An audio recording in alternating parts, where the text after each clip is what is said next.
अस्सलाम वालेकुम स्टूडेंट्स। आज हम हाजिर हैं एक नई वीडियो के साथ, एक नए लेक्चर के साथ। आज हमारा जो लेक्चर है वो उसका नाम है लेक्चर नंबर 2।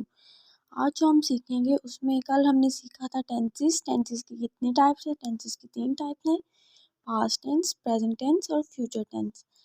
उम्मीद करती हूँ आपको कल का काम समझ आया होगा। कल का होमवर्क जो मैंने दिया था वो सिर्फ सादा सेंटेंस बनाने थे तीनों के उर्दू में, लेकिन कुछ ने उसको उर्दू में लिख के इंग्लिश में भी ट्रांसलेट कर दिया था, जिसकी वजह से बहुत से लोगों को मतलब गलत भी थे। तो हम लोगों ने यही चीज़ सीखनी है कि उसको उर्दू से इंग्लिश में कैसे कन्वर्ट करना है। आज जो चीज़ हम करने जा रहे हैं वो है जनरल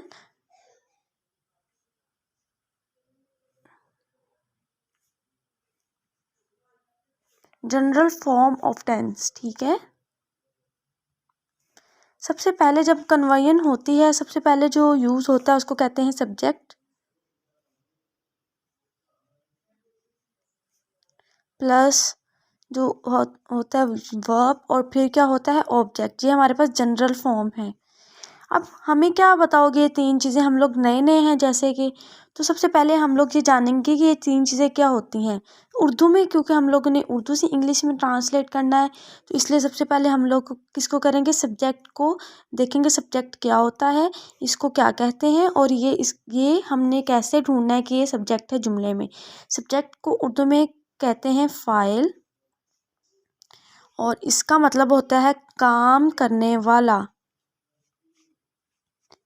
काम करने वाला जुमले में जो कोई भी काम कर रहा हो उसको कहते हैं सब्जेक्ट। जैसे कि हमारे पास एक जुमला है, एहसन रोटी बना रहा है। एहसन रोटी बना रहा है, इसमें जो एहसन है वो होगा सब्जेक्ट या फ़ाइल। इसको मैं अब बताऊंगी, इसको एक्सप्लेन करूंगी कैसे। ये तो मैंने डायरेक्ट बता दिया ना कि ये है, लेकिन ऐसे होता नहीं है। एहसन कैसे है? हमने पढ़ा कि सब्जेक्ट वो होता है जो काम कर रहा हो या काम करने वाला। इस जुमले में देखें, एहसन रोटी बना रहा है, तो रोटी कौन बना रहा है? एहसन। काम कौन सा है? रोटी बनाने का। रोटी बना कौन रहा है? एहसन। तो इसमें सब्जेक्ट होगा एहसन। तो इस जुमले में जो है वो काम करने वाला एहसन है। उसके बाद जो हम करेंगे वो है वर्ब। इसको हम कहते हैं फेल, और फेल होता है काम।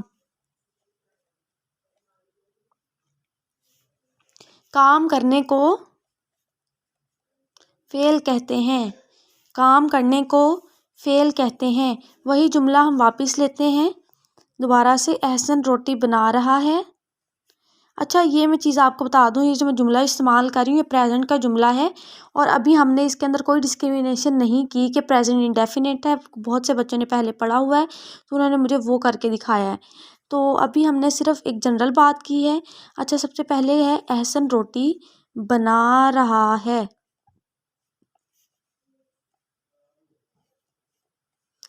काम करने को क्या कहते हैं? वर्ब। क्या कहते हैं? वर्ब।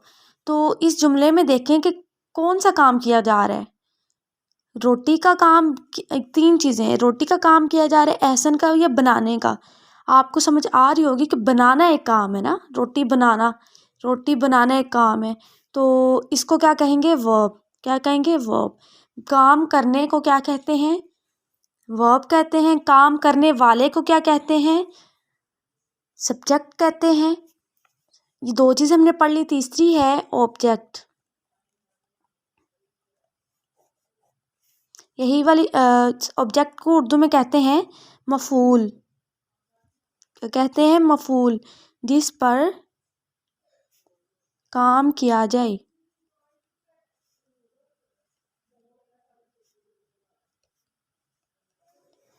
जिस पर काम किया जाए उसे मफूल कहते हैं। हम वही वाली एग्जांपल दोबारा लेंगे। एहसन रोटी बना रहा है।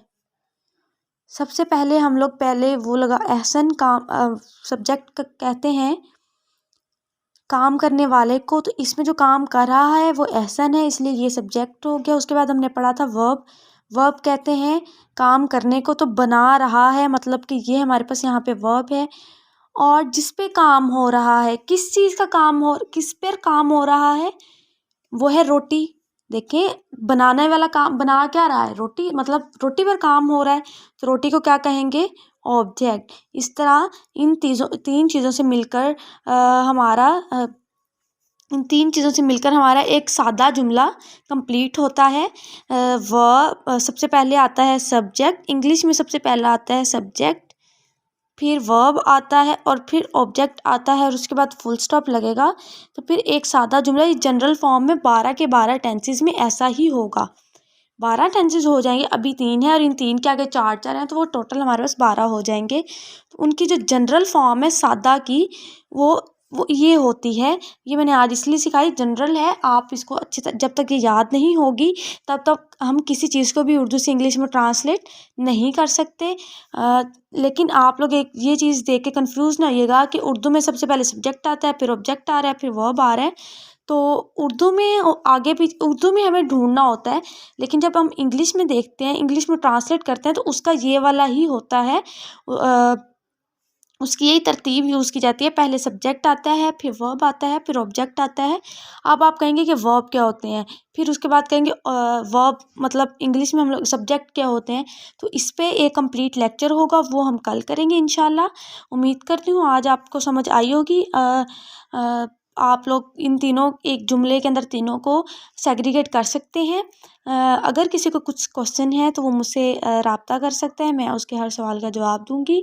और आज का जो होमवर्क है, इसी तरह जिस तरह आपने कल तीन तीन सेंटेंसेस बनाए थे, हर टेंस के वो उन्हीं टेंसेस को आप लोगों ने इस तरह सेग्रीगेट करना है 3 हिस्सों में, सब्जेक्ट ऑब्जेक्ट और वर्ब।